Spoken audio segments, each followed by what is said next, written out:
K நகரில் தண்ணீர் தொட்டியில் விழுந்து குழந்தை இறந்த விவகாரத்தில் தற்போது அந்த பள்ளிக்கு சீல் வைக்கப்பட்டிருக்கிறது. அண்மை செய்தியாக பார்த்து வருகிறோம். கூடுதல் விவரங்களோடு செய்தியாளர் ஹரிகிருஷ்ணன் இணைகிறார். ஹரிகிருஷ்ணன், விவரங்கள்.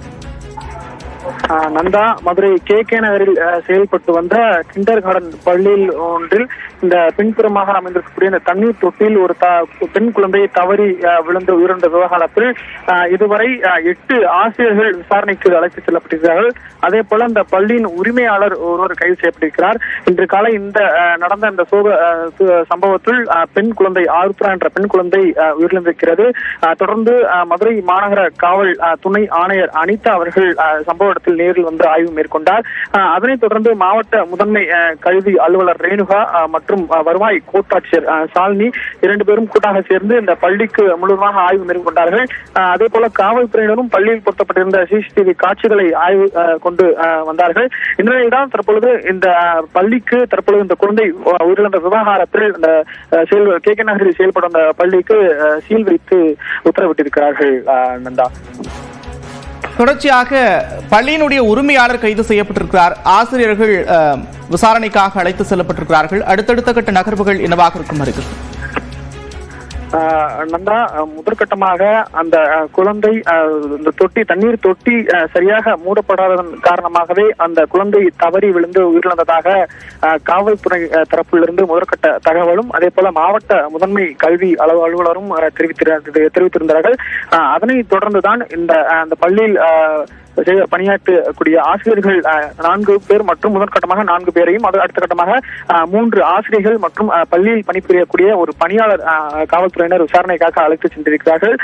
பள்ளியின் உரிமையாளர் திவ்யா என்பவர் கைது செய்யப்பட்டு காவல்துறை வாகனத்தில் அழைத்து சென்றிருக்கிறார்கள். அதனைத் தொடர்ந்து இந்த பள்ளி என்பது முறையாக அனுமதியுடன் செயல்பட்டதா அல்லது அனுமதி இல்லாமல் செயல்பட்டதா, அந்த கிண்டர் கார்டன் பள்ளி இருக்கக்கூடிய அந்த பெசிலிட்டியுடன் அந்த பள்ளி இயங்கியதா என்பது தொடர்பான விசாரணை என்பது தொடர்ந்து நடைபெற்று வருகிறது. இந்த விசாரணையின் முதற்கட்டமாக தற்பொழுது இந்த பள்ளியின் உரிமையாளர் ஒரே ஒரு நபர் மட்டும் கைது செய்யப்பட்டு அழைத்து சென்றிருக்கிறார்.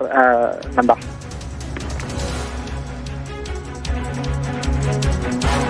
மதுரை கே நகரில் கிண்டர் கார்டன் பள்ளியில் 4 வயது சிறுந்தை தண்ணீர் தொட்டியில் விழுந்து உயிரிழந்த சம்பவம் அதிர்ச்சி ஏற்படுத்தியிருக்கிறது. இந்நிலையில் அந்த பள்ளிக்கு சீல் வைக்கப்பட்டிருக்கிறது. பள்ளியின் உரிமையாளர் கைது செய்யப்பட்டிருக்கக்கூடிய நிலையில் 4 ஆசிரியர்களை விசாரணைக்காக காவல்துறையினர் அழைத்து சென்றிருக்கின்றனர்.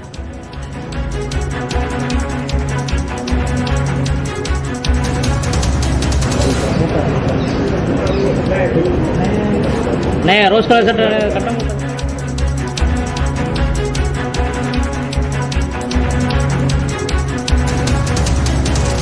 பெஹல்காம் தாக்குதலில் தொடர்புடைய தீவிரவாதி ஹாசிம் மூசா பாகிஸ்தான் துணை ராணுவ படையைச் சேர்ந்த முன்னாள் வீரர் என்ற அதிர்ச்சி தகவல் வெளியாகியிருக்கிறது. கடந்த 22ஆம் தேதி காஷ்மீரின் பெஹல்காமில் தீவிரவாதிகள் நடத்திய தாக்குதலில் சுற்றுலா பயணிகள் 26 பேர் கொல்லப்பட்டனர். இந்த தாக்குதல் தொடர்பாக தேசிய புலனாய்வு முகமை விசாரணை நடத்தி வருகிறது. இந்நிலையில் பெஹல்காம் தாக்குதலின் பின்னணியில் பாகிஸ்தானைச் சேர்ந்த தீவிரவாதி ஹாசிம் மூசா உள்ளது விசாரணையில் உறுதி செய்யப்பட்டுள்ளது. இவர் பாகிஸ்தான் ராணுவத்தின் சிறப்பு சேவைகள் குழு எனப்படும் படையில் பாரா கமாண்டராக பணியாற்றியவர் என்றும் தகவல் வெளியாகியுள்ளது. அவரை காஷ்மீரில் வெளிமாநில சுற்றுலா பயணிகள் மற்றும் பாதுகாப்பு படையினர் மீது தாக்குதல் நடத்துவதற்காக பாகிஸ்தான் ராணுவத்தினர் லஷ்கர்-இ தொய்பா அமைப்பிற்கு அனுப்பி வைக்கப்பட்டிருக்கலாம் என்றும் சந்தேகிக்கப்படுகிறது. பஹல்காமில் தீவிரவாதிகள் தாக்குதல் நடந்த உதவியாக சந்தேகிக்கப்படும் நபர்களிடம் நடத்திய விசாரணையில் இந்த திடுக்கிடும் தகவல்கள் கிடைத்துள்ளன. இதன் மூலம் பெஹல்காம் தாக்குதலின் பின்னணியில் பாகிஸ்தானுக்கு தொடர்பு இருக்கலாம் என்ற சந்தேகமும் வெளுத்துள்ளது. இந்நிலையில் பெஹல்காம் தாக்குதலில் தொடர்புடைய தீவிரவாதிகள் ஏப்ரல் முதல் வாரத்திலேயே பைசரன் புல்வெளி பகுதிக்கு வந்திருப்பது தெரியவந்துள்ளது. பைசரன் புல்வெளியில் தாக்குதல் நடத்த முன்பு அங்குள்ள உணவகத்தில் தீவிரவாதிகள் 2 காத்திருந்ததும் அப்போது அங்கு சிற்றுண்டி சாப்பிட வந்த சுற்றுலா பயணிகளிடம் மதம் குறித்து விசாரித்து பிறகு துப்பாக்கிச்சூடு நடத்தியிருப்பதும் விசாரணையில் தெரியவந்துள்ளது.